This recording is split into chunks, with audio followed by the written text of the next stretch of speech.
बुशरा बीबी ने जो सबसे अहम बात की कि उन्होंने डायरेक्ट सेनेटर अली ज़फ़र को निशाना बनाया है। सेनेटर अली ज़फ़र और बड़े मशहूर वकील हैं, पीटीआई के बहुत बड़े दफ़ा करने वाले वकीलों में शामिल हैं। सेनेटर अली ज़फ़र तो जेल में आते थे और मैं बतौर कैदी आती थी और उनको प्रोटोकॉल मिल रहा होता था। एक तो इल्ज़ाम ये है, उन्होंने तो इमरान खान को गद्दा तक ना दिलवा सके, वो इतने बड़े बने फिरते हैं। तो मैं आज बात करने जा रहा हूँ, आज अडयाला जेल में बुशरा बीबी ने बड़ी गुफ्तगू की है।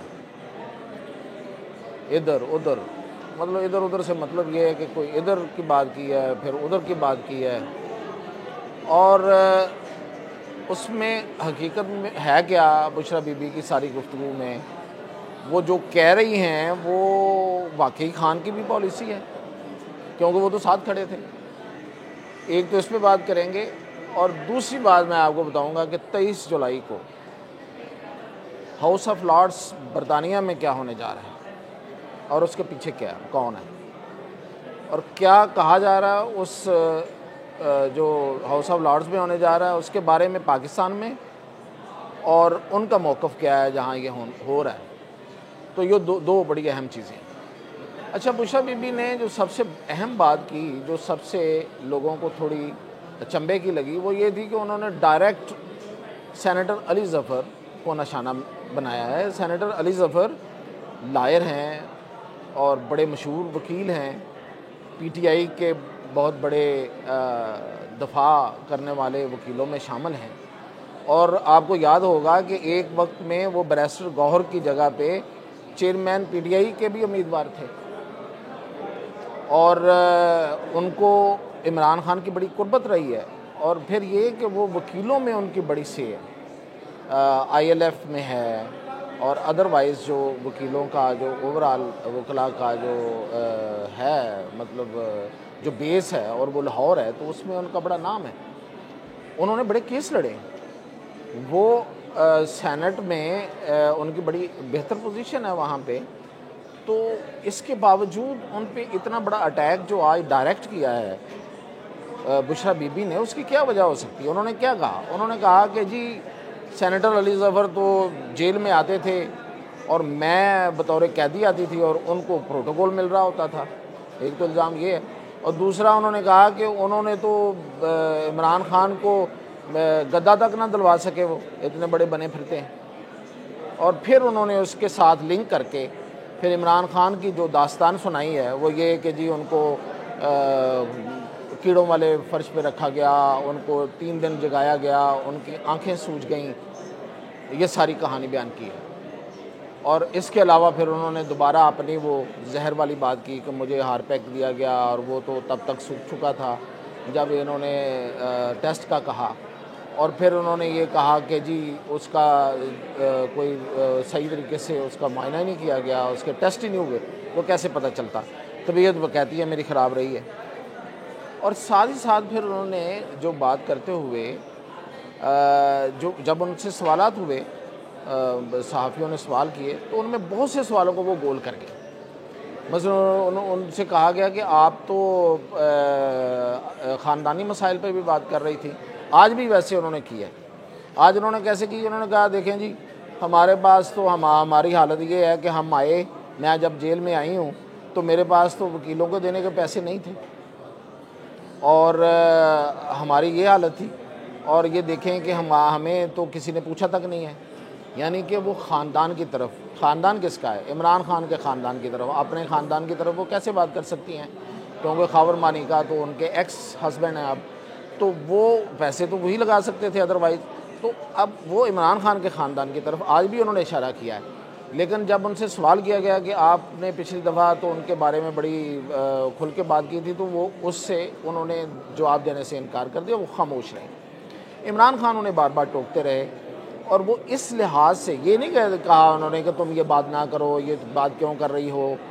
उन्होंने इस तरह से कहा कि देखें ये तो सेंसर्ड मीडिया है, ये आपकी बात पूरी तरह पहुंचाएगा नहीं, आपको क्या फ़ायदा इनसे बात करने का। तो उस पर फिर सहाफ़ियों ने एहतजाज भी किया कि खान साहब आप क्या कह रहे हैं, हमें आप सेंसर्ड मीडिया कह रहे हैं, हम आपकी सारी बातें लेके जाते हैं, पहुंचाते हैं, यहाँ तक आते हैं।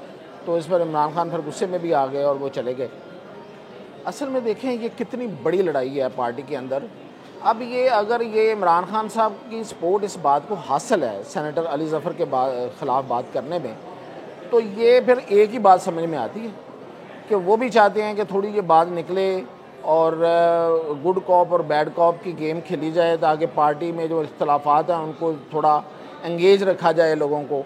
और जो दूसरी बात जो इसमें जो नज़र आती है वो ये है कि सलमान सफदर इस वक्त केस लड़ रहे हैं बुशरा बीबी का, पार्टी का कोई वकील उनका केस नहीं लड़ रहा, और सलमान सफदर सुना है कि हैवी फ़ीस ले रहे हैं।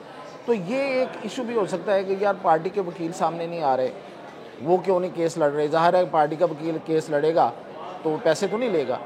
तो एक खोसा साहब ही उनके साथ रह गए हैं बुशरा बीबी के साथ, पता नहीं अभी भी वो उनके साथ उस तरह हैं या नहीं हैं। और उन्होंने ये कह के सेनेटर अली ज़फ़र के ख़िलाफ़ बात करके तो बेसिकली तो वज़न उन्होंने सेनेटर अपना MNA जो उनके वकील हैं खोसा साहब, लतीफ़ खोसा साहब, उनके पलड़े में डाल दिया ना। अब वो इतना वेट उठा भी सकते हैं उनके लिए कोई इतनी बड़ी ये बात करने की ज़रूरत भी थी या नहीं थी, ये तो खैर वक्त बताएगा। लेकिन एक तकसीम दर तकसीम है। ILF यानी कि इंसाफ लायर्स फोरम में तकसीम है। अभी आपने सुन लिया जो मैं बात बता रहा हूँ। ILF को अब कौन ज़िंदा रखे हुए अपनी तरफ से जो लीड कर रही हैं वो शानदाना गुलजार हैं और शारियार अफरीदी हैं। शानदाना गुलजार पे दूसरे इल्ज़ाम ये लगा रहे हैं कि जी इनके बाप ने इनकी रिहाई करवाई थी कहीं मिल मिला के, तो हमारे पीछे भी कोई होता। यानी कि ये बात की जा रही है सनम जावेद के वालिद को मंसूब करके कि उन्होंने कहा कि कभी मैं भी इतना इन्फ्लुएंशियल होता खुदीजा शाह के वालिद की तरह या शानदाना के वालिद की तरह, तो मैं भी अपनी बेटी को पहले ले आता, या मैं उस वक्त जब वो नहीं आ रही थी अब तो आ गई। तो इतनी तकसीम है, इतनी बातें, इतने ताने, इतना कुछ है कि कुछ समझ नहीं आ रही कि इनके दरमियान असल में है क्या। इतनी खिचड़ी पक चुकी है। और आज ये उन्होंने ये एक सेनेटर अली ज़फ़र के हवाले से एक मिसाइल मार दिया है। तो तकसीम ही तकसीम है इसमें। अब इमरान खान साहब क्या चाहते हैं, क्या वो चाहते हैं कि अभी केसेस जो हैं वो जो लड़ने हैं, जो जाहिर है अभी लंबे केसेस पड़े हुए हैं, ये 40 दिन का रिमांड है, उसके बाद 190 मिलियन पाउंड वाले में सज़ा होनी है, तो ये एक लंबा काम है ना जी अभी। तो उसमें वकीलों की ज़रूरत है, और वकील जो हैं वो पैसे लेते हैं। अगर आप प्राइवेटली लेते हैं तो पार्टी के जो वकील हैं वो अगर नहीं लड़ेंगे तो फिर क्या बनेगा। तो ये है कोई इस तरह की कोई मेरा ख्याल है कि एक साइड पे लगा के दूसरी साइड को जगाने की कोशिश की है, या उसी साइड को कहा है कि भाई आओ कोई कोई देखो पार्टी के नाम पे अपने आप को उठाओ। यार ये क्या तरीका है कि आप आराम से बैठ गए। तो लेकिन तकसीम है बहुत बड़ी है और बहुत बड़े मसाइल हैं, और वो कहती हैं कि मैंने रिहा होना था, मुझे रिहाई नहीं किया गया। अब रिहा कैसे होना था, मतलब वो फ्रस्ट्रेशन है बुशरा बीबी के। मैं पहले भी अपने वीलॉग्स में कहता रहा हूँ कि वो बड़ी हद तक वो मैसेज पहुँचा के अपनी डील को फ़ाइनल करवा चुकी थी, लेकिन आगे से एक्सेप्ट नहीं हुई, इसलिए कि उनको फ़ायदा ही नज़र नहीं आया कि बुशरा बीबी को हम क्यों छोड़ें, क्या फ़ायदा होगा। तो ये उनके यहाँ एक फ्रस्ट्रेशन है। मैं जेल के सुपरडेंट के दफ्तर तक गई, मैं रिहा होने वाली थी कि कुछ लोग आगे मुझे वापस ले गए और ये हुआ वो। तो ये आज की जो अडयाला जेल की कहानी। और अब आते हैं हाउस ऑफ लॉर्ड्स यूके में डेमोक्रेसी इन क्राइसिस के नाम से एक डिबेट होने जा रही है 23 जुलाई, और उसको बड़ी हैरानी वाली बात है कि होस्ट कर रही है नाज शाह, जो कि लेबर की पार्टी की MP हैं, और वो हैं भी ब्रेडफोर्ड से यानी कि जो मुसलमान पाकिस्तानी मुसलमानों का अक्सरियती इलाका, वहाँ से वो मुंतखब हुई हैं। अब वो उन्हें क्या पड़ी है कि इतनी बड़ी कंट्रोवर्सी में आ गई हैं। और जो डैनियल हैनन है, जो लॉर्ड हैं, जो पहले MP थे अब लॉर्ड हो गए हैं, उनके बारे में भी अजीबोगरीब पाकिस्तान में कहानियाँ मशहूर की जा रही हैं, और कहा जा रहा है, बताया जा रहा है कि शायद वो कोई ज्यूश लॉबी के हैं, और शायद उनके कोई नेतन्याहू से बड़े करीबी ताल्लुकात हैं। तो इसको लिंक किस तरह किया जा रहा है इसको, कि ये जो डेमोक्रेसी इन क्राइसिस है, और उसमें वो जो उन्होंने इनवाइट भेजा है, जो इनवाइट सर्कल कर रहा है, उसमें इमरान खान की तस्वीर लगी हुई है, और नाज शाह की और उसकी हैनन की तस्वीर लगी हुई है, और वो इस पर डिबेट की बात हो रही है।